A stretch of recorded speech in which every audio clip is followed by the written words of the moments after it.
সারা জীবন বাচ্চা থাকতে চায়, আর কি মরণ লাগবে যে এটা মরতে চায় না। কেউ কি আছে যে মরতে চায় না? নাম্বার 2, সবসময় যৌবনকাল, শরীরের শক্তি থাকুক, এটা সবাই চায়। নাম্বার 3, সবসময় সুস্থ থাকতে চায়। সবসময় কি থাকতে চায়? সুস্থ থাকতে চায়। নাম্বার 4, সবসময় কি চায়?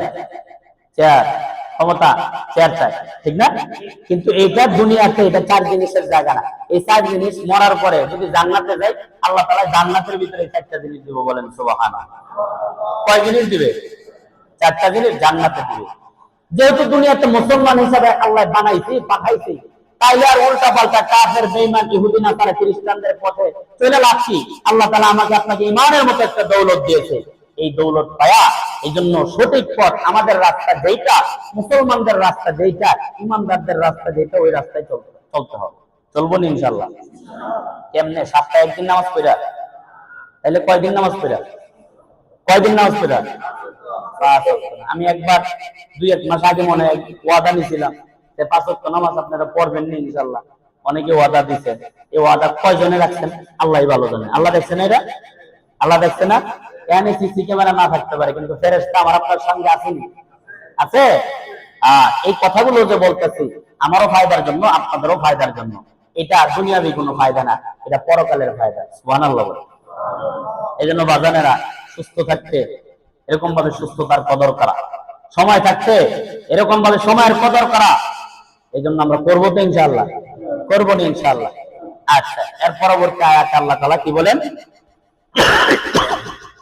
ইন্নাল ইনসানা লাফি খুসর ইল্লাল্লাযীনা আমানু ওয়া আমিলুস সলিহাত।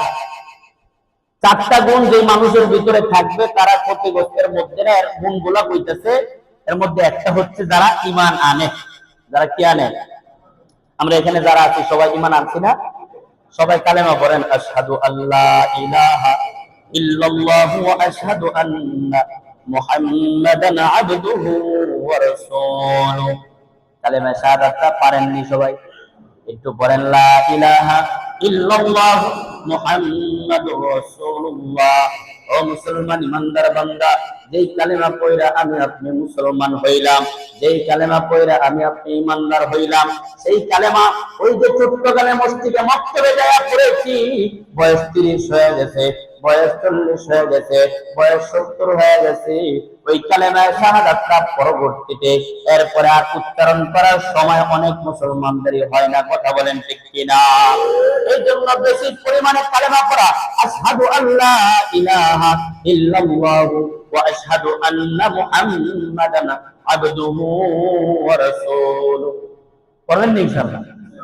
আরেকবার পড়েন তো কালেমা শাহাদাতটা, আশহাদু আল্লা ইলাহা।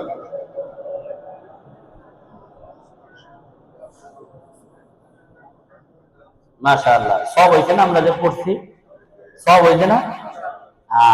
সম্মানিত হাজিরিন, কি বলতেছিলাম যে 4 গুণের 1 গুণ হলো ঈমান আনা। তা আমরা এখানে সবাই কি আনছি? ঈমান আনছি। নাম্বার 2, সংক্ষেপ নাম্বার 2, নেক আমল করা। কি আমল করা? নেক আমল করা কি? 5 ওয়াক্ত নামাজ। কয় ওয়াক্ত নামাজ? কিন্তু আমি এখানে হারাম খাইলাম, 5 ওয়াক্ত নামাজ পড়লাম, লাভ আছে না? লাভ আছে না? আবার এটা অনেকে ভাববেন না, যেহেতু হারাম খাই তাহলে নামাজ কালামের দরকার নাই। না, নামাজ পড়তে থাকেন, হারাম যে দেখা এটা আস্তে আস্তে বাদ দিতে থাকে। নামাজ পড়ার দরকার আছে। কেউ যদি অন্যায় কাজে লিপ্ত থাকে তাহলে মনে করবেন যে নামাজের ভিতরে ঘাটতি আছে, ঠিক নেবে। এই জন্য নামাজ আস্তে আস্তে সুন্দর করেন, দেখবেন আপনার সবকিছু সুন্দর হয়ে যাবে। আল্লাহ বলেন, ইন্নাস সালাতা তানহা আনিল ফাহশাই ওয়াল মুনকার, অর্থাৎ নামাজ সমস্ত ফাহেশা কাজ থেকে বিরত রাখে। বলেন সুবহানাল্লাহ। এই জন্য আমরা কি করব? ইমানদার যেহেতু হয়েছি, সাথে আমলটা যোগ করলে, নেক আমল যোগ করলে কি হয়ে যাবে? 2টা গুণ হয়ে যাবে। নাম্বার 3, কয় নাম্বার গুণ? 3 নাম্বার গুণ, সৎ পথে তো নিজে চলবো, হকের আদেশ করব, হক কথা বলবো, মানুষকে হকের দাওয়াত দেব।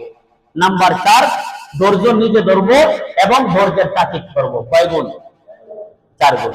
ধৈর্য ধরলে যে আল্লাহ তাআলা ফলাফল দেয়, এটার ছোট্ট একটা ঘটনা 2-4 মিনিটে বইলে আমার আলোচনা শেষ। ধৈর্য ধরলে কে দেয়? বলেন না কে দেয়? আল্লাহ দেয়। ছোট্ট একটা ঘটনা,